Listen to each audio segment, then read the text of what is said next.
கொள்ள போகிறேன். ஆடை விட்டு மீறி முந்தன் அழகுகள் துள்ள சொக்கி சொக்கி சொக்கி நிற்கிறேன்.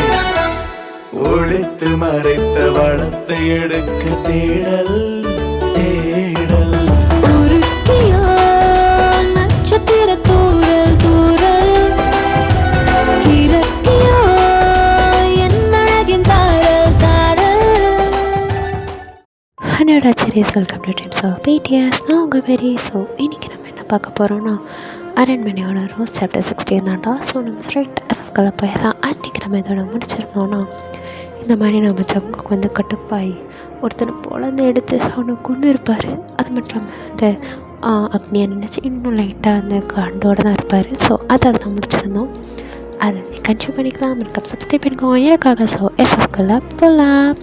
ஸோ சியோவில் கட் பண்ணிவிட்டு நம்ம பேக் டு அரண்மனை வந்துடலாம். ஸோ வந்து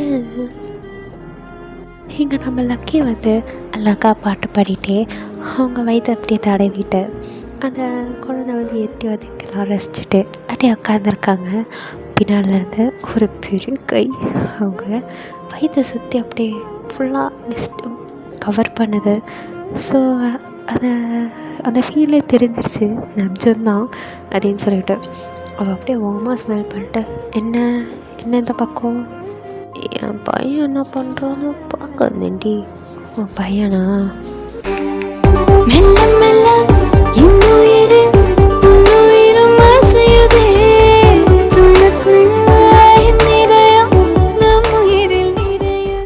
என்னடி பாட்டெலாம் கொஞ்சம் பயங்கரமாக இருக்கு. அதுவா சும்மா மூடு வந்துச்சு அதான் பாட்டு பண்ணேன். அப்படியா அப்படின்னு சொல்லிட்டு எங்காட்டியே 2 பேரும் கஞ்சி ஆகிட்டு இருக்காங்க. அப்படியே டைம் ஸ்கிப் ஆகி நைட் ஆகுது. ஸோ எல்லாருமே நல்லா சாப்பிட்டுட்டு ஒரு முட்டை சாப்பிட்டுட்டு எல்லோரும் அவங்க ரூமில் போய் தூங்க ஸ்டார்ட் பண்ணுறாங்க. ஸோ அகெயின் நம்ம அம்முக்கு வந்து ஒரு மாதிரி மியூசிக் சவுண்ட் கேட்குது. இன்னைக்கு யார் இது பண்ணுறான்னு தெரிஞ்சிடணும் அப்படின்னு சொல்லிட்டு தேவுக்கு தெரியாமல் மெதுவாக அப்படியே டோரை க்ளோஸ் பண்ணிவிட்டு அப்படியே வெளியில் வரான். ஸோ அப்படியே அந்த சவுண்டை வந்து இங்கே தான் கேட்குது அப்படின்னு சொல்லிட்டு அந்த சவுண்டை அப்படியே ஃபாலோ பண்ணி போகிறான். ஸோ ஒரு பெரிய ரூம். ஸோ அந்த ரூம் அப்படியே ஒத்து பார்க்குறான். என்னது இது புதுசாக இருக்குது, ஓப்பன் பண்ணுவோமா வேணாமா, சரி பண்ணி தான் பார்ப்போம் அப்படின்னு சொல்லிட்டு அம்மு அதை மெதுவாக ஓப்பன் பண்ணுறான். சடனாக ஒரு கை அவளை பிடிக்குது. அம்மா நீ என்ன அங்கே பண்ணுற? என்ன பண்ணுற நீ? இல்லை சத்தம் கேட்டுச்சா பாட்டு பாடுற மாதிரி அதான் வந்து திறந்து பார்க்கலான்னு. இந்த டோர்லாம் திறந்து பார்க்கக்கூடாது. நீ நீ போய் பாடு.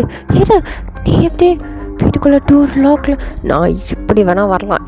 எனக்கு அதுக்கு இப்போது டைம் இல்லை. இந்த டோர் ஓப்பன் பண்ணாத. ஏன் ஓப்பன் பண்ணக்கூடாது? அப்படி ஏன்னா உள்ளே இருக்குது. ஓப்பன் பண்ணாதம்மோ ப்ளீஸ். நான் சொன்ன இல்லை இங்கே என்ன இருக்குன்னு என்கிட்ட சொல்லு, அப்போ தான் நான் ஓப்பன் பண்ண மாட்டேன். அது உனக்கு சொன்னால் புரியாது. இதை நான் ஓப்பன் தான் பண்ண போகிறேன் அப்படின்னு சொல்லிவிட்டு நீங்கள் என்ன பண்ணிட்டீங்க, டப்புன்னு டோரை ஓப்பன் பண்ணிட்டீங்க. அப்படியே உள்ளே போய் பார்த்தா ஒரு பெரிய ரூம் க்ளீனே பண்ணாமல் பல வருஷமாக இருக்குது. ஸோ நீங்கள் வந்து அப்படியே பேனை பார்க்குறீங்க, என்னடா இது புதுசாக இருக்குது இந்த ரூமு அப்படின்ற மாதிரி. ஸோ என்ன பண்ணுறாருன்னா தலையிலே அடிச்சுட்டு உள்ளே வராரு. கேட்கவே மாட்டாளே அப்படின்னு சொல்லிட்டு. ஸோ அப்படி நீங்கள் அப்படியே சுற்றி பார்க்குறீங்க. அப்போது அங்கே ஒரு பாக்ஸ். அந்த பாக்ஸ் என்னன்னு தெரியுதா? அதாவது ஒரு எபிசோடில் நம்ம ஜூவாங் வந்து நம்ம இவக்கிட்ட பேசிகிட்டு இருப்பாள், லக்கிட்ட பேசிகிட்டு இருக்கும்போது நம்ம அக்னி அப்போ கரெக்டாக ஒரு பாக்ஸ் எடுத்துகிட்டு வருவாள். ஸோ அந்த பாக்ஸ் தான் அங்கே இருக்குது. ஆமாம் அது குறுகுறுன்னு பார்க்குறா. ஸோ அது என்ன நோட் பண்ணிட்டு பாரு, இது சபிக்கப்பட்ட ஒரு ரூமு, தயவு செஞ்சு வந்துட்டு போயிடலாம். என்ன சபிக்கப்பட்டது? நாங்கள் இது பிளேஸில் நாங்கள் இங்கே தங்கியிருக்கோம்ல, அது மட்டும் இல்லாமல் இங்கேருந்து விதவனமாக சத்தம்லாம் வருது, யாரோ பாட்டு பாடுற மாதிரிலாம் கேட்குது.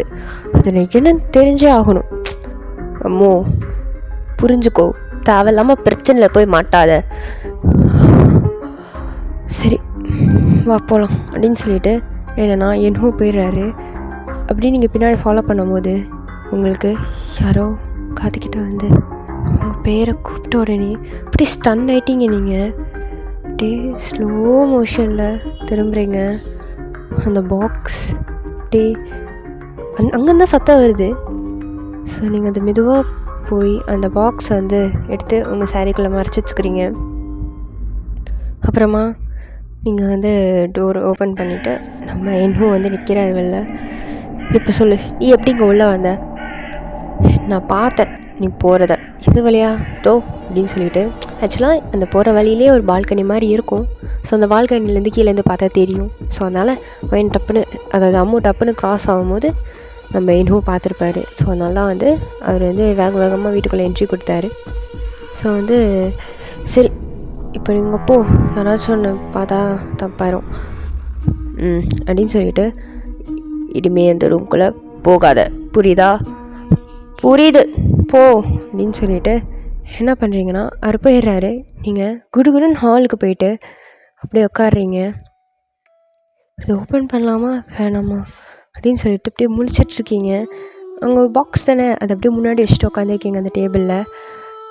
என்ன இருக்கும் இல்லை, சரி பார்த்துருவோம் அப்படின்னு சொல்லிட்டு அப்படியே அதை மெதுவாக ஓப்பன் பண்ணுறீங்க. ஓப்பன் பண்ணி உள்ளே பார்த்தா ஒரு செயின். அந்த செயின் டாலர் வந்து பார்த்தீங்கன்னா ஒரு மாதிரி வித்தியாசமாக இந்த பூ, ரோஜா பூ இருக்கும்லடா, ஸோ அதால் செய்யப்பட்டது மாதிரி இருக்குது. அந்த ரோஜா பூ வச்ச மாதிரி செஞ்சுருக்கு. லைட்டாக குட்டியாக இருக்கும் அந்த டாலர். நீங்கள் அதை அப்படியே தொட்டு பார்க்குறீங்க. ஸோ அதை எடுக்கும் போது அது ஆல்ரெடி ஒரு துணியில் வச்சு தாண்டா இருக்கும். ஸோ அதை எடுக்கும்போது அந்த துணியில் மாட்டிக்கிச்சு. என்ன வர மாட்டேங்குது அப்படின்னு சொல்லிட்டு ஒரு ஃபோர்ஸில் இழுக்கும் போது அந்த செயின் ரொம்ப வருஷமாக கணக்காக இருக்கும் போல் இருக்குது. அப்படி உடஞ்சிருச்சு. அவ்வளோதான். அச்சோ அப்படின்னு சொல்லும் போது டக்குன்னு காற்று, இடி, மின்னல் அப்படின்னு சொல்லிட்டு பயங்கரமாக அடிக்குது. என்ன நடக்குது இங்கே? அப்படியே லைட்லாம் விட்டு எரியுது. அப்படியே நீங்கள் அந்த இடத்துல பறக்குறீங்க. உங்களுக்கா ஷாக்கு, என்னடா நடக்குதுங்க அப்படின்ற மாதிரி கத்துறீங்க. நீங்கள் கத்துறதுக்கு எல்லாருமே கீழே இறங்கி வந்து அவங்க அப்படியே ஷாக் ஆகி உட்காந்துருக்காரு. நம்ம தேவைதான் பயத்தின் உச்சகட்டத்தில் ஐயோயோ என் பொண்டாட்டி அப்படின்னு சொல்லிட்டு அவர் வேகமாக உங்ககிட்ட வர பார்க்குறாரு. பட் ஆனால் ஒரு ஃபோர்ஸ் அவ்வளோ தூரமாக தள்ளி விடுது. ஸோ அப்போது ஒரு கருப்பு உருவம் உங்கள் முன்னாடி ஒரு ஃபார்ம் ஆகி வந்து நிற்கிது. நீங்கள் அதை பார்த்து உங்கள் கண்ணு பெருசாக விரியுது. அப்படியே உங்கள் கையெல்லாம் நடுங்குது. அப்படியே அது உங்கள் கழுத்தை பிடிச்சி டைட்டாக பிடிச்சிட்டு நெருக்குது. நீங்கள் பிரீத்தோட முடியாமல் ரொம்ப கஷ்டப்படுறீங்க. அந்த செயின் உங்கள் கையை விட்டு கீழே போது விழலை. ஏதோ பயங்கர உச்சக்கட்ட கோவத்தில் உங்கள் கழுத்தையே பிடிச்சி நெருக்கிது. அப்படியே உங்கள் கண் அப்படியே மேலே போய் உள்ளே போகுது. உங்கள் கண் இப்போ வெள்ளையாகுது. ஆல்மோஸ்ட் மூச்சு விட முடியாமல் ரொம்ப கஷ்டப்படுறீங்க. சடனாக டோர் ஓப்பன் பண்ணி நம்ம இன்னும் என்ட்ரி. அவர் கையில் ஒரு சிலுவையும் அப்புறம் ஹோலி வாட்டரையும் வச்சு அந்த ப்ரேயர் சொல்லிகிட்டே வராரு. அந்த ப்ரேயர் தாங்க முடியாத அந்த பேய், அதாவது அந்த அந்த உருவம் டப்புன்னு காதை பொத்தி அம்மு தபான்னு விடுமா. அவ்வளோதான். ரொம்ப மேலே போய் கீழே விட்டதில் ஃபோர்ஸில் கீழே விழுகிறாமோ மண்டையில் அடிப்பட்டு ரத்தமாக வருது. தயவாங்க ஒரு மாதிரி அதிர்ச்சியில் தான் நின்றுட்டுருக்காரு. என்னடா இது, நம்ம கொலை பண்ணலான்னு பார்த்தா இன்னொன்று நிறைய பேர் நம்மளை ஓவர்டேக் பண்ணிட்டு போகிறாங்களே அப்படின்ற மாதிரி தான் இருக்கும் ஒரு ஷாக்கு. தேவ் அவ்வளோதான். அப்படியே அம்மு அப்படின்னு சொல்லிட்டு ஓடி வராரு. ஓடி வந்து அப்படியே உங்களை தூக்குறாரு. நீங்கள் அப்படியே அன்கான்ஷியஸில் இருக்கீங்க. அவ்வளோதான். அவர் பிள்ளை யாருமே கண்டுக்கல. அவர் பாட்டுக்கு தூக்கிட்டு ஓடுறாரு. ஆனால் அந்த செயின் நான் கீழே போட்டிருப்பான்னு சொன்னேன்ல, அது அவள் ட்ரெஸ்ஸில் மாட்டிக்கிச்சு. நம்ம தேவ் வந்து அப்படியே உங்களை தூக்கிட்டு ஹாஸ்பிட்டலுக்கு கூப்பிட்டு போகிறாரு. செம மழை பெய்யுது. இதெல்லாம் பொருட்படுத்தாமல் ஹாஸ்பிட்டலுக்கு கூப்பிட்டு போய் அட்மிட் பண்ணுறாரு. வெளியில் அப்படியே ஒரு எப்படி சொல்ற ஷர்ட் ஃபுல்லாக ப்ளட்டு. ஏன்னா அவங்க தலையில் அடிபட்டிருக்கோம் இல்லையா, தூக்கிட்டு வரும்போது பட்டிருக்கோம். அப்படியே வெட்டாகி கையை அப்படியே ஒரு மாதிரி கசக்கிட்டே உட்காந்துருக்காரு. அவருக்கு வந்து எதுவுமே நம்ப முடியல. அப்படியே ஃப்ராக்ஷன் ஆஃப் செகண்டில் ஒன்று செகண்ட் அப்படியே டப்புன்னு நடந்த மாதிரி இருக்குது. ப்ராசஸ் பண்ணுறதுக்குள்ளே என்னென்னமோ நடந்து போயிடுச்சு. அவர் அப்படியே ரொம்ப டென்ஷனாகி உட்காந்துருக்காரு. ஸோ வந்து இன்னும் சரி நம்ம வீட்டில் பார்த்தோன்னா அந்த பேய் அங்கேருந்து மறைஞ்சிருச்சு. நம்ம என்னவா அப்படியே அவர் கண்ணிலேருந்து டியர்ஸ் ஊற்றிக்கிட்டே இருக்குது. அம்முக்கு என்ன ஆச்சுன்னு தெரியலை. இது வேறு எப்படி கண்ட்ரோல் பண்ணுறது தெரில, இனிமேல் எங்கள் வீட்டில் இருப்பாங்களா, இது எப்படிடா இது பண்ணுறது அப்படின்ற மாதிரி அவர் ஒரு தாட்டில் உட்காந்துட்ருக்காரு. ஸோ வந்து நம்ம ஆரம்புக்கு அப்போ தான் வந்து ப்ராசஸ் பண்ணி முடிச்சு ஐயோ அம்மு அப்படின்னு சொல்லிட்டு அவங்களாம் என்ன பண்ணிட்டாங்க, கார் எடுத்துகிட்டு ஹாஸ்பிட்டல் போயிட்டாங்க. ஸோ வந்து எல்லாருமே ஹாஸ்பிட்டலில் தான் இருக்காங்க. ஈவன் நம்ம தேயோங், அப்புறம் வந்து ரிதம், ஆரம்பப்பா, லக்கி, அப்புறம் ஜின்னு, மூணு, மின்ஷி, ஜேஹோப், இவங்க எல்லோரும் இருக்காங்க. தேவம் இருக்கார். அப்படியே ரொம்ப டென்ஸ்டாக இருக்காங்க, என்ன ஆச்சுன்னு தெரியலை. அவ்வளோ ஃபோர்ஸ்லேருந்து கீழே விழுந்தா. ஸோ வந்து டாக்டர் வெளில வந்து அப்படியே சோகமாக தான் வெளில வராரு. அந்த மூஞ்ச பார்த்தோன்னே நம்ம தேவுக்கு கண்ணிலேருந்து தண்ணி தாரையாக ஊற்றுது.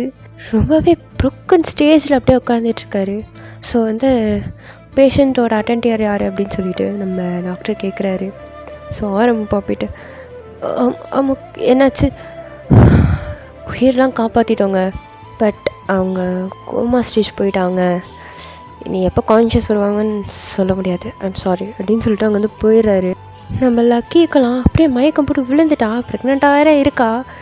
அதனால் நம்ம டக்குனு நம்ம மூணு தான் பிடிக்கிறா. ஹலோ ஏங்க என்னாச்சுங்க, அவ்வளோதான். ஆரம்பலாம் முட்டி போட்டு அழுகிறாரு. நம்ம தேவ் சொல்லாவா வேணும், அவரெல்லாம் அவ்வளோதான் ஒரு மாதிரி வெக்ஸ் ஆகி போய் உக்காந்துருக்காரு. என்ன நடக்குதுன்னே அவங்க யாருக்குமே புரியவே இல்லை. நம்ம டேவங்கோட மைண்ட் ஐயையோ அப்போ சாவலையா, சே இவ செத்து இருந்தானா ஒரு ரிப்போர்ட்டை காமிச்சு நம்ம பாஸ்கிட்ட பேமெண்ட் வாங்கியிருந்துருக்கலாம் போலே, ஷிட் எப்படி செத்து தொலையவே, இல்லைன்னா நம்மளே ஏதாவது கொண்டுடலாமான்ற மாதிரி யோசிச்சுட்ருக்காரு அவர். ஸோ ரிதாவுக்கு இங்கே ஒன்றுமே புரியலை. நம்ம அப்படியே தேவங்கையாக பார்க்குறாரு. என்ன பார்க்குறாரு, நல்லா எதுவும் பண்ணல அப்படின்றாரு. அப்படியே வந்து நம்ம தேவை பார்த்துட்டு தேவ் கவலைப்படாதீங்க, சரியாயிருவா, நான் கூட இருக்கேன்ல, நான் பார்த்து நீங்கள் வரி பண்ணிக்காதீங்க, அதான் உயிருக்கு எந்த பிரச்சனையும் இல்லைன்னு சொல்லிட்டாங்களே, ப்ளீஸ் கொஞ்சம் ஸ்ட்ராங்காக இருங்க ப்ளீஸ் அப்படின்னு சொல்லிட்டு அவள் வந்து கம்ஃபர்ட் பண்ணி ட்ரை பண்ணிகிட்ருக்கா. பட் நம்ம தேவ் ஒரு வார்த்தை கூட சொல்லலை. ஸோ இயர்ஸ் ஆர் பாஸ்ட், ஒரு 5 years 10 years அந்த மாதிரி ஆகுது. நம்ம அம்மாவையும் எங்கேயும் கூப்பிட்டு போக முடியாத ஒரு நிலமை. அதனால் பக்கத்து, அதாவது அரண்மனைக்கு கொஞ்சம் தூரத்தில் ஒரு வீட்டில் ரெண்ட் எடுத்துகிட்டு உட்காந்துருக்காங்க எல்லாருமே. நம்ம ஜெமினும் ஏப்ரலும் அப்பப்போ வந்து பார்த்துட்டு போவாங்க. இனிமேல் எனக்கு அந்த வீடே தேவையில்லைங்க அப்படின்னு சொல்லிட்டு நம்ம நாம்ஜோன் அப்பா வேறு வந்து வேணவே வேணாம், இப்போ பட்டதே போதும்டா, எவ்வளோ பிரச்சனை தான் அங்கே வரும் அப்படின்னு சொல்லிட்டு அவரும் போக சொல்லிட்டாரு. ஸோ இந்த அரண்மனை விற்க முடியலையேன்னு ஒரு கோரன், அதாவது நம்ம ஜிம்முக்கு அவர் பேக் டு அரண்மனைக்கே போயிடுறாரு, அரண்மனை பேலஸ்க்கே போயிடுறாரு. இங்கே சாப்பிடாம தூங்காமல் எதுவுமே பண்ணாமல் நம்ம அம்மாவோட கையை டைட்டாக பிடிச்சிட்டு உட்காந்துருக்காரு நம்ம தேவ். அம்மா முழிக்கிற மாதிரியே தெரியலை. டே சாப்பிட்றா அப்படின்னு சொல்லி லக்கியும் ரொம்ப தோற்று போயிட்டாங்க. அவனை சாப்பிடவே வைக்க முடியல, வாயை கூட திறக்க மாட்டேங்கிறான். ஒரு ஸ்டாச்சு எப்படி ஒரே இடத்துல உட்காந்துருக்கும் அதே மாதிரி உட்காந்து நம்ம அம்மாவே பார்த்துட்ருக்காரு நம்ம தேவ். ஸோ அந்த செயின் வந்து மாட்டியிருக்கோம்ல, ஸோ அது வந்து நம்ம அம்மாவோட பொருள் அப்படின்னு நினச்சிட்டாங்க போல இருக்குது. அதை வேறு கையில் வேறு வந்து மாட்டி விட்டு ஒரு ப்ரேஸ்லெட் மட்டும் மாட்டி விட்டுருக்காங்க. ஸோ வந்து ஜின் வந்துட்டு தேவ் இங்கே பாரு, சும்மா இப்படியே உட்காந்துட்ருக்காது சரியா, கொஞ்சமாக சாப்பிட்றா, இப்படி நீ உட்காந்தா எப்படி சொல்கிறது, அவளும் ஃபீல் பண்ணுவாள், அவளுக்கு நம்ம பேசுறதுலாம் கேட்கும், தயவு செஞ்சு வந்து சாப்பிட்றா அப்படின்னு சொல்லிட்டு அவர் ரொம்ப கெஞ்சுறாரு. நோ ரெஸ்பான்ஸ் ஃப்ரம் நம்ம தேவ். ஸோ வந்து அவர் அப்படியே செல்ல மாதிரி அப்படியே அம்மாவே பார்த்துட்டு உட்காந்துட்டு இருக்கும்போது, பாரு தேவ், இப்போ நீ வரலனா அப்புறம் நான் என்ன பண்ணுவேன்னு எனக்கே தெரியாது, மூடிட்டு வாடா, எனக்கு பசிக்கல. என்னது கேட்கல, எனக்கு பசிக்கலை, இப்படி வரப்போறே இல்லையா அப்படின்னு சொல்லிட்டு அப்படியே நம்ம ஜின் என்ன பண்ணுறாருனா ஒரு இழு தான் தேவைங்க, அவ்வளோதான். தேவங்களோட க்ளோத் இருக்கும்ல, ஸோ அது வந்து அந்த கரெக்டாக அந்த செயினில் போய் மாட்டிக்கிச்சு. ஸோ இந்த அப்படியே இப்படி இழுக்கிற ஃபோர்ஸில் அந்த செயின் வந்து தேவங்களோட கையோட வந்துருச்சு. அது அப்படியே வந்து இழுத்த உடனே தேவுக்கு செம்மக்கும் சட்டையை பிடிச்சி நம்ம ஜின்னையை தூங்குறாரு. தூக்கிட்டு அப்படியே வந்து எனக்கு தான் பசிக்கலைன்னு நான் சொல்கிறேன்ல, நானும் அம்மாவை தண்ணியாக விடுங்க எங்களுக்கு யாருமே வேணாம் அப்படின்னு சொல்லிட்டு அப்படியே நம்ம தேவை வந்து அப்படியே நம்ம ஜென்னை வந்து அப்படியே தூக்கி போடுறாரு. அவ்வளோதான், அவர் போய் தூரத்தில் போய் விழுகிறாரு. அப்படியே வந்து திருப்பி அதே பொசிஷனில் அம்மாவோட கையை அப்படியே பிடிச்சிட்டு உட்காடுறாரு. ஸோ ஆஃப்டர் ஒரு 8 ஹவர்ஸ்க்கு அப்புறமா தேவ் கண்ணிலேருந்து தண்ணியாக வருது. அந்த தண்ணி அப்படியே நம்ம அம்மாவோட கையில் படுது. ஸோ வந்து அப்படியே அந்த தண்ணி ரொம்ப சூடாக தான் இருக்குது. தேவுக்கு ஜுரம், ஹை ஃபீவர் இருந்தாலும் அசையலே மனுஷன் அப்படியே உட்காந்துருக்காரு. ஸோ வந்து அப்படியே அம்மாவை பார்த்து, அம்மா எவ்வளோ நாள் தூங்கிட்டு இருக்க போகிறேன், எந்திரி, என்னால் முடியல தெரியுமா நான் இப்படி பார்க்க, என் கூட எப்போ சண்டை போடுவேல, நான் தொட்டா நீ வந்து என்கிட்ட சண்டை போடுவேல, இப்போ நான் உன் கையை பிடிச்சிட்ருக்கேன், எதாச்சும் சண்டை போடுடி, எனக்கு ஒரு மாதிரி இருக்குது, என்னால் சத்தியமாக முடியல, என்ன ஆச்சு உனக்கு, என்னடி நடந்துதாங்க, எனக்கு ஒன்றுமே புரியலை, முன்னாடி ஒன்று லாஸ் பண்ணிட்டேன், இனிமேல் நான் ஒன்று எனக்கு லாஸ் பண்ண முடியாது, ஃபர்ஸ்ட் டைம் விடுத்தேன், செகண்ட் டைம்லாம் நல்லா விட முடியாதுடி, எந்திரி ப்ளீஸ்டி அப்படின்னு சொல்லிட்டு அப்படியே அந்த உங்கள் கையில் அப்படியே படுத்துடுறாரு. ஸோ உங்கள் கண்ணில் வந்துட்டு தண்ணி வருது. அப்படியே டப்புன்னு எழுந்திரிச்சு உட்காடுறீங்க. ஒரு அப்படியே ஷாக்னஸ் உங்கள் கண்ணில், அப்படியே பயந்து போய் உட்காந்துருக்கீங்க. ஸோ அப்படியே தேவே ஒரு மாதிரி ஷாக் ஆகிட்டாரு, என்னடா எழுந்திரிச்சிட்டா அப்படின்ற மாதிரி. அவ்வளோதான், தேவுக்கு சந்தோஷம் தாங்கலை. அப்படியே இவங்களை கட்டி பிடிச்சாட்டே அந்த பெட்லேயே படுத்துடுறாரு. நீங்களா என்னடா நடக்குது அப்படின்ற மாதிரி தான் பார்த்துட்ருக்கீங்க. தேவ் என்ன பண்ணுற நீ தள்ளி, அப்படியே உங்கள் ஃபேஸ் ஃபுல்லாக கிஸ் பண்ணுறாரு. நீங்களா தேவ் அப்படின்னு சொல்லிட்டு கத்துறீங்க. அப்படியே அவர் சிரிச்சுட்டு அப்படியே கண்ணில் டீயர்ஸ் போயிட்டுருக்கு, இருந்தாலும் சிரிக்கிறாரு. அப்படியே வந்து நீங்கள் லைட்டாக உங்கள் பாடி டச் ஆகி தானே இருக்கும். என்னடா ஆச்சு உனக்கு, அடா பாவி, டேய் ஃபீவர் கொதிக்குது என்னடா அப்படின்ற மாதிரி உங்களுக்கு எதுவுமே புரியலை. ஸோ வந்து தேவ் வந்து அப்படியே வீக்காக ஸ்மெல் பண்ணிட்டு, ஒன்றும் இல்லை அப்படின்றாரு. ஒன்றும் இல்லையா, பரதேசி நாய், கொதிக்க ஏதோ சுடு தண்ணியில் கை வச்ச மாதிரி இருக்குடா, உட்காடுறா அப்படின்னு சொல்லிட்டு நீங்கள் தேவை புஷ் பண்ணிவிட்டு அப்படியே இந்த மெதுவாக டேக் கேர் பண்ணிக்கிறீங்க. ஸோ வந்து எல்லாருக்குமே ஹாப்பி நீங்கள் வந்துட்டீங்கன்னு, ஒருத்தருக்கு தவிர, அதாவது நம்ம தேயாங்க்கு தவிர மற்றவங்க எல்லாருக்குமே ஹாப்பி. என்னடா இது இவ்வளோ நாள் நீடுது அப்படின்ற மாதிரி தான் இருக்குது அவருக்கு. ஒருத்தரையும் கொள்ளலால் பார்க்கும்போது ஏதாவது ஒரு தடங்கள் வந்துகிட்டே இருக்குது. அவருக்கு அப்படியே டென்ஷனாகுது, என்னடா பண்ணலாம் அப்படின்ட்டு. ஒரு பக்கம் நம்ம ஜூவேங் வந்து நம்ம தேவங்க பிடிச்சி கத்துறாரு, எப்படா நீ கொன்று தொலைவு எல்லாரையும், எனக்கு அந்த வேணுண்ட அந்த பதவியை சீக்கிரமாக கொண்டு தொலை அப்படின்னு சொல்லிட்டு அவர் வேறு ப்ரெஷர் போட்டுட்ருக்காரு. ஸோ நீங்கள் தேவங்க பக்கத்துலேயே இருக்க அப்படியே பார்க்குறீங்க, அவர் நல்லா தூங்கிட்டுருக்காரு. உங்கள் மைண்டு அப்படியே ட்ராவல் பண்ணி அந்த அரண்மனையில் நீங்கள் கரெக்டாக கீழே வந்ததுக்கு முன்னாடி நீங்கள் என்ன பார்த்தீங்கன்னு தான் யோசிச்சுட்ருக்கீங்க. ஏன் முகமா அப்படின்னு சொல்லிட்டு அப்படியே ஸ்டன்னாகி போய் நின்றுருப்பீங்க. ஸோ அந்த சீன் தான் உங்கள் மைண்டை அப்படியே டெலிகாஸ்ட் பண்ணிகிட்டே இருக்குது. ஏன் முகம் எப்படி, அதுவும் என்னென்ன புரியலையே அப்படின்னு சொல்லிட்டு ஒரு கன்ஃபியூஸ்டு ஸ்டேட்டில் உட்காந்துட்ருக்கீங்க. அதுக்கு ஒரே பதில் அந்த அரண்மனையில் தான் இருக்கணும். பட் இப்போ அவங்க விடுவாங்களான்னு தெரியலையே. சரி, நாளைக்கு எது இருந்தாலும் கேட்டுப்போம் அப்படின்னு சொல்லிட்டு நீங்களும் தூங்கிடுறீங்க. தேவன் அதாவது தேவ் பக்கத்தில் தேவனே வந்து விடுங்கண்ணா அக்காவை கொஞ்சம் மன்னிச்சிக்கோங்க. ஸோ நெக்ஸ்ட் டே அப்படியே நீங்கள் உட்கார வச்சு நம்ம அந்த அரண்மனைக்கு திருப்பி போகிறோம். என்ன சொல்கிற நீ, இப்போ தான் கோமாலேருந்து வெளில வந்திருக்கோமோ, are you serious? Yes I am serious lucky உன்னி.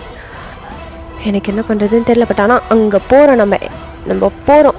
ஏன் போகணும், எதுக்கு போகணும் திருப்பி அந்த ஸ்டேட்டுக்கெலாம்? அதனால் நான் பார்க்க முடியாது. இல்லை அங்கே போய் தான் ஆகணும். இங்கே பாருமோ, நம்ம போக மாட்டேன். இல்லை அங்கே போகணும் அப்படின்னு சொல்லிட்டு நீங்கள் கத்துறீங்க. சரி போகலாம், ஆனால் எதுக்கு போகலான்னு சொல்லு. அங்கே ஏதோ ஒரு விஷயம் இருக்குது, நான் கண்ணால் பார்த்தேன், அது தெரிஞ்சுக்கணும். ஏன் தெரிஞ்சுக்கணும்? ஏன்னா அது ஏன் முகம், பார்த்தது ஏன் முகத்தை, அது எப்படி வரும் எனக்கு ஒன்றும் புரியலை. அந்த உருவம் என் கழுத்து பிடிக்கும் போது என் முகத்தை தான் நான் பார்த்தேன். அது எப்படி நடக்கும்? எனக்கு அது தெரிஞ்சுக்கணும் அப்படின்னும் போது ஒரு செகண்ட் தேவை ஒரு மாதிரி ஷாக் ஆகிடாரு. என்னது ஓ முகமா அப்படின்ட்டு. அப்படியே நீங்கள் அந்த அந்த அரண்மனை தூரத்துலேருந்து பார்க்குறீங்க. அதாவது அந்த வீடு என்ன வீடு ஞாபகம் இருக்காடா உங்களுக்கு? அதாவது ஃபஸ்ட்டு சீசனில் அம்மு வரத்துக்காக வெயிட்டிங் அப்படின்ற மாதிரி நம்ம பிடிஎஸ் மெம்பர்ஸ் எல்லாருமே ஒரு ஒரு வீட்டில் ஸ்டே பண்ணியிருப்பாங்கல்ல. அம்மு வந்தால் தான் அந்த அரண்மனை வந்து ஓப்பன் பண்ணணும் அப்படின்னு சொல்லிட்டு. ஸோ அந்த வீடு தான். ஸோ அந்த பால்கனிலேருந்து பார்த்தா அரண்மனை சூப்பராக தெரியும்ல. ஸோ அதான் அந்த அப்படியே அந்த பால்கனியை பார்க்குறீங்க. அது பயங்கரமாக பாலடைஞ்சு போய் கிடக்கு. ஏன்னா நீங்கள் வந்து ஒரு இயர்ஸ் ஆயிடுச்சு, பயங்கர இயர்ஸ் ஆயிடுச்சு. ஸோ வந்து மெயின்டைன் பண்ணாமல் வச்சுருக்கறனால பயங்கரமாக பாலடைஞ்சு போய் கிடக்கு. நம்ம எல்லோரும் அங்கே போகணும், என்னென்னு தெரிஞ்சுக்கணும். நீங்கள் வரலைன்னா கூட பரவாயில்ல, நான் கூட போய்க்கிறேன் அப்படின்னு சொல்லிட்டு நீங்கள் வேகமாக அங்கே அப்படியே நடந்து அப்படியே அந்த டிஸ்டன்ஸில் தானே நேரம் இருக்கும். ஸோ அதனால் அப்படியே நடந்தே போகிறீங்க. ஸோ என்னவோ பார்க்குறாரு, அத்தாடி திருப்பி வந்துட்டாடா இவ அப்படின்னு சொல்லிட்டு ஒரு சந்தோஷத்தில் என்ன பண்ணுறான்னா அப்படியே வந்து உங்களை ஹக் பண்ணுறாரு. என்னவோ எனக்குள்ளே போகணும், இவ்வளோ பிரச்சனைக்கு அப்புறம் இதுக்குள்ளே எனக்கு உள்ளே போகணும், சரி வா போகலாம் அப்படின்னு சொல்லிட்டு அவருக்கு புரியுது போல் இருக்குது. சரின்னு சொல்லிவிட்டு அவர் உங்களை கூட்டிகிட்டு போகிறாரு. ஸோ வந்து அந்த டோரை ஓப்பன் பண்ணி பார்த்தா ரொம்ப பாலடைஞ்சு போய் கிடக்கு. ரொம்ப வருஷக்கணக்காக இருக்கும் போல் இருக்குது. ஸோ வந்து நீங்கள் அப்படியே ஒரு மாதிரி உங்கள் ட்ரெஸ்ஸை டைட்டாக பிடிக்கிறீங்க. பின்னாடி நம்ம வீட்டில் இருக்கவங்க எல்லாருமே வந்துட்டாங்க, இன்க்ளூடிங் டே. ஸோ வந்து அவரும் வந்துட்டார். என்ன முகம் அப்படின்னு தெரிஞ்சுக்கிறதுக்காக போல் இருக்குது. ஸோ வந்து டப்புன்னு ஒரு பீன் அப்படின்னு சொல்லி சவுண்டு வரேன். ஸோ என்னடா அது அப்படின்னு சொல்லிட்டு எல்லோரும் எட்டி பார்த்தா அட் அ டைமில் நம்ம சுகா, அப்புறம் நம்ம ஜெரி, ஜங்குக்கு, அக்னி 4 பேர் வராங்க. எதுக்கு வராங்கன்னு தெரியல. என்னப்பா என்னாச்சு திருப்பி வந்திருக்கீங்க? இங்கே ஏதோ இருக்குது, என்னை ரொம்ப டிஸ்டர்ப் பண்ணுது, தூங்கவே விட மாட்டேங்குது, என்னன்னு தெரிஞ்சுக்கணும், இல்லைனா பயமாக வேறு இருக்குது எனக்கு ஒரு செகண்ட் அப்படின்னு சொல்லிட்டு ஜேகேங்க புலம்புறாரு. அதுதான் எனக்கும் கனவுல ரொம்ப ரொம்ப ரொம்ப கொடுமையாக இருக்குது, தூங்கவே முடியலை, ரொம்ப டார்ச்சர் பண்ணுது. எப்போ பார்த்தாலும் ஒரு லாஸ்ட் வேர்ட் சொல்லுது, இந்த வீட்டுக்கு போங்க அப்படின்ற மாதிரி. அதனால தான் வந்தேன், நான் இதுக்கு வர போகிறேன் அப்படின்னு சொல்லிட்டு அவங்க 2 பேரும் சுகாச்சேரியை பார்த்தா இவருக்கு என்ன உடம்பு சரியில்லைன்னு எனக்கு தெரியலக்கா, எப்போவுமே இரும்பிக்கிட்டே இருக்கார். இங்கே கூட கொஞ்சம் கம்மியாக இருந்தது, கொரியாவுக்கு போனதுக்கப்புறம் ரொம்ப இரும்ப ஸ்டார்ட் ஆகிடுச்சு, ரொம்ப இரும்பி பிளட் நிறைய போயிடுச்சு, ரொம்ப சீரியஸ் கண்டிஷனில் தான் இருந்தார். ஸோ இப்போ நாங்கள் போயிட்டுருக்கும் போது ஒரு ஓல்ட் லேடி வந்து இந்த பிரச்சனைக்கெலாம் காரணம் அந்த அரண்மனை தான், அங்கே போனால் அங்கே பிரச்சனைலாம் தீர்ந்துடும் அப்படின்னாங்க. நாங்கள் ஃபஸ்ட்டு நம்பவே இல்லை. அதுக்கப்புறம் தான் இவங்க சொன்ன மாதிரி தான் நைட்டு தூக்கம் வரல, ஹீரோராக பிளட் வந்து காஃப் பண்ண ஸ்டார்ட் பண்ணிட்டாரு. வேறு வழி இல்லாமல் இங்கே வந்துட்டோம் அப்படின்ற போது எல்லோரும் பேனு பார்க்குறாங்க, என்னடா நடக்குதுங்க அப்படின்ட்டு. ஸோ அப்போ வந்து என்ன ஆனால் நம்ம ஜிமினி ஏப்ரலில் வராங்க. சுக்கியை எடுத்துகிட்டு ஓப்பன் பண்ணுறதுக்காக நம்ம அம்மா மெசேஜ் போட்டிருப்பாங்க. ஸோ என்னாச்சு, இதுக்கு உள்ளே போகணும், இல்லை இங்கே ஒரு முக்கியமான விஷயம் இருக்குது, அதை பார்க்கறதுக்காக போகிறேன். ஓ நானும் ஜாயின் பண்ணிக்கலாவா? வாங்க அப்படின்னு சொல்லிட்டு அப்புறம் வந்து எல்லாருமே அந்த டோர் ஓப்பன் பண்ணுறாங்க. ஃபஸ்ட்டு எடுத்தோடனே நம்ம வேகமாக நம்ம அம்மு தான் நடக்கிறாங்க. அவங்க ஹீல் சவுண்டு பயங்கரமாக எக்கோ கேட்குது. எல்லோரும் உள்ளே வந்ததுக்கப்புறம் டபால்னு கதை வடிக்குமா, ஷாக்கில் இருக்குது. நம்ம ஏப்ரல் குடுனோடி போய் கதவை திறக்க ட்ரை பண்ணுறான். ஜிமின் லாக் ஆகிடுச்சு, ஜிமின் இது எப்படி லாக் ஆகும்? ஏய் சாவியை காணோண்டி, அட போவி நாயே அப்படின்னு சொல்லிட்டு உட்காந்து 2 பேரும் ஐயோ இப்போ என்ன பண்ணுறதுன்னு தெரியாமல் முழிச்சிட்ருக்காங்க. ஸோ வந்து நம்ம என்னவோ தலையிலே அடிச்சுக்கிறாரு, ஐயோ இந்த மாதிரி ஒரு இது குடும்பத்தை வச்சுட்டு முடியலடா சாமி, நான் பாட்டுக்கு சிவனே தானடா இருந்தேன், இந்த அம்முக்காக வந்தால் எல்லோரும் வந்து எப்படி மாட்டி விட்டானுங்களேடா அப்படின்ற மாதிரி அவர் உட்காந்துட்ருக்காரு. ஸோ நீங்கள் வந்து அதாவது அம்மு வந்து என்ன பண்ணுறாங்கன்னா இது எதுவுமே பொருட்படுத்தாமல் வேகமாக அந்த லைப்ரரிக்கு தான் ஓடுறாங்க. ஸோ தேவும் வந்து அம்மு எங்கே போகிறாளோ அவளை ஃபாலோ பண்ணிட்டே போகிறாரு. ஏன்னா அம்முக்கு எதுவும் நடந்துடக்கூடாது அப்படின்னு சொல்லிட்டு அவர் மனசில் ஒரு ஸ்ட்ராங்கான ஒரு எண்ணம். ஸோ அதனால் அவர் அப்படியே ஃபாலோ பண்ணிகிட்டே தான் போகிறாரு. ஸோ லைப்ரரி திறந்து பார்த்தா அது அதுக்கு மேலே மோசமாக இருக்குது. ஸோ எல்லா இடமும் அப்படியே புரட்டி போட்டு தேடுறாங்க ஒரு புக்கு. ஸோ வந்து வந்து முழிக்கிறார், இவ என்ன அப்படி தேடுறான்? ஆமாம் என்ன தேடுற? இல்லை நான் கோமாவில் இருக்கும்போது எனக்கு ஒரு புக்கு அப்படியே இமேஜாக வந்துகிட்டே இருந்தது, அந்த புக்கை தான் தேடுறேன் அப்படின்னு சொல்லிட்டு நீங்கள் தேடிகிட்டே இருக்கீங்க. ஸோ எல்லாருமே சரி இவங்க 2 பேரும் எங்கடா போனாங்க அப்படின்னு சொல்லிட்டு கண்டுபிடிச்சி வந்துடுறாங்க. ஸோ எல்லோரும் என்ன தேடுற அப்படின்னு கேட்கும்போது இந்த மாதிரி சொன்னால் அம்மு இந்த மாதிரி புக்கை தேடுறேன் அப்படின்னு சொல்லிட்டு எல்லோரும் ஹெல்ப் பண்ணுறாங்க அகெயின். ஸோ டப்புன்னு வந்து அம்மு நடந்து போய் சரி அங்கே போய் இருக்கான்னு பார்க்கலாம் அப்படின்னு சொல்லிட்டு நடந்து போகும்போது டப்புன்னு கால் வந்து ஒரு இடத்துல இடிச்சிரும். அம்மா புக்கு அப்படின்னு சொல்லிட்டு கீழே இருக்கிற புக்கு எடுப்பாள். அவள் கீழே விழுந்துருப்பாச்சுலா. ஸோ வந்து பிடிக்கலான்னு பார்க்கும்போது டப்புன்னு வந்து அந்த ஆக்சுவலாக ஒரு எபிசோடில் நம்ம ஜங்குக்கு மண்டே வந்து ஒரு புக் கீழே விழுந்து அப்படியே உள்ளே போயிருக்கோம்ல, ஸோ அந்த புக்கு தான். ஸோ அப்படியே நீங்கள் அந்த டேபிள் கடியில் போய் அந்த புக்கை எடுக்கிறீங்க. கொஞ்சம் இடம் பெருசாக தான் இருக்குது. ஸோ அதை எடுத்து அப்படியே ஓ அப்படின்னு சொல்லிட்டு ஊதுறீங்க. எவ்வளோ தூசினா கொடாயிரம் தூசி இருக்கும் போல் இருக்குது. அப்படியே வந்து அதை தட்டி விட்டுட்டு அப்படியே பார்க்குறீங்க. தி 9 Kings and 8 Roses அப்படின்னு சொல்லிட்டு அப்படியே அந்த புக்கில் இருக்கிற டைட்டில் படிக்கிறீங்க. தி 9 Kings and 8 Roses அப்படின்னு சொல்லிட்டு ஒரு மாதிரி புரியாத மாதிரி பார்த்துட்ருக்கீங்க. ஸோ அவ்வளோதான், நம்ம என்னும் தேவும் ஸ்டன்னு இந்த புக்கா அப்படின்ட்டு. அப்புறம் வந்து எல்லாருமே அப்படியே இன்னும் புரியாத மாதிரி பார்த்துட்ருக்காங்க. நீங்கள் அப்படியே ஸ்லோ மோஷனில் எல்லோரும் அப்படியே பார்க்குறீங்க. அப்படியே நீங்கள் அங்கேயே செட்டில் அப்படியே புக்கை ஓப்பன் பண்ணுறீங்க. First page. ஸோ ஸ்டார்டிங் பேஜில் ஒரு பெரிய டைட்டில், என் இதய வீரன். என்னது புக்கா அப்படின்னு சொல்லிட்டு அப்படியே ஃபுல்லாக திருப்பி பார்க்குறீங்க. சரி ஃபஸ்ட்லேருந்து படிப்போம் அப்படின்னு சொல்லிட்டு திருப்பி அதை சொல்கிறீங்க. என் இதய வீரன். டப்புன்னு லைட்ஸ்லாம் ஆஃப் ஆன் ஆகுது. ஐயோ திருப்பி வந்துருச்சு அப்படின்ற வந்து எல்லாேருக்கும் ஒரு மாதிரி லைட்டாக பயம். பட் ஆனால் டப்புன்னு நல்லா ஒரு பெரிய வெளிச்சத்தை கொடுக்குது. சரின்னு சொல்லிட்டு அப்படியே பார்க்குறீங்க. Rose chapter 1748. என்னமோ இது பார்த்தா தெரியல புக்கு. அதான் என்ன புக்கு என்ன தெரில, சாப்டராக இருக்குது. எனக்கு தெரிஞ்சு இதில் ஏதாவது இருக்குமோன்னு இருக்குது. ஏன்னா நான் கோமா ஸ்ட்ரீட்டில் இருக்கும்போது இந்த புக்கு அடிக்கடி விஷுவலாக வந்துகிட்டே இருந்துச்சு. நான் எப்போத்துலேருந்து இதை தேடிட்டுருக்கேன், எனக்கு கிடச்சிருக்கு. இதில் க்ளூ இருக்கும், நீ நம்புறியா? இருக்க வாய்ப்பு இருக்குது. இந்த புக்குக்காக தான் நான் இப்போது இந்த அரண்மனைக்குள்ளேயே வந்தேன். அதே அப்படின்னு சொல்லிட்டு எல்லோரும் அப்படியே ஒரு மாதிரி டேர்ன் போய் பார்க்குறாங்க. நீங்கள் எப்படி சிரிக்கிறீங்க. அப்போ நம்ம ஜேயோப்பு, அடி பாவி நான் நம்பி வந்தேனேடி, இப்படி மாட்டி விட்டியடி இந்த பே பங்களாவில். ஸோ இதோட இந்த எபிசோட முடிச்சுக்கலாம். ஸோ நெக்ஸ்ட் எபிசோடில் பார்க்கலாம். அண்ட் வந்து எனக்கு 12th கொஞ்சம் டைட் ஷெட்யூல்டாக நான் போடுறேன் வீடியோஸ்லாம். அண்ட் வந்து இனிமேல் வர ஸ்டோரிஸை நல்லா உன்னிப்பாக கவனிங்க. ஏன்னா வந்து நான் கொஞ்சம் இதில் நான் நிறைய க்ளூஸ் கொடுப்பேன், நிறைய ஒரு விஷயத்த சொல்லுவேன். நீங்கள் அதெல்லாம் கரெக்டாக கொண்டு வந்தால் தாண்டா அந்த ஸ்டோரி உங்களுக்கு ஃபுல்லாகவே புரியும். இதெல்லாம் கதையே ஸ்டார்ட் ஆகுது ஆக்சுவலாக. ஸோ அதனால் வந்து நீங்கள் வந்து எப்படி சில பேர்லாம் இருப்பீங்க, சில பேர், நான் எல்லாருமே சொல்லலை, லைக் ஒரே ஒரு பிடிஎஸ் மெம்பர்ஸ் மட்டும்தான் பார்ப்பேன். லைக் இப்போது நம்ம ஆரம்மோட கதை அப்படி வந்துச்சுன்னா அந்த ஸ்கிப் பண்ணிட்டு போகிற சில பேர்லாம் இருப்பீங்க. ஸோ அது நான் வந்து தப்புன்னு நான் சொல்லலை. பட் ஆனால் இனிமேல் வரும் எபிசோட்ஸில் நீங்கள் அதையும் கேட்கணும். அப்போ தாண்டா உங்களுக்கு அந்த ஸ்டோரி புரியும். நான் வந்து எல்லோரும் தப்பு சொல்லலை, ஒருவேளை உங்களுக்கு ஹர்ட் பண்ணியிருந்தா ஐம் சாரி. சில ஆர்கனைஸ் பண்ணுற விஷயத்த தான் நான் சொன்னேன். ஏன்னா வந்து நான் இது OT7FF5 எடுத்திருக்கேன். ஸோ அப்போ எவ்வளோ பெரிய இது, நான் வந்து இதில் தேவும் அம்முவும் மட்டும் காமிச்சா நல்லா இருக்காது. ஸோ அதனால தான் எல்லோரும் ஒரு ஸ்டோரியும் வச்சுருக்கேன். ஸோ அதனால் கொஞ்சம் சப்போர்ட் பண்ணுங்கடா. அண்ட் ஆல்சோ எல்லா ஸ்டோரியும் கவனமாக ஒத்து கவனிங்க. அப்போ தான் உங்களுக்கு புரியும் ஸ்டோரி என்ன. ஓகேயா சரிடா. தேங்க்ஸ் ஃபார் வாட்சிங் my video guys. Love you all. சாராங்கே. அண்ட் ஐம் சாரி உங்கள் ஃபீலிங்ஸை ஹர்ட் பண்ணியிருந்தேன்னா. Bye bye.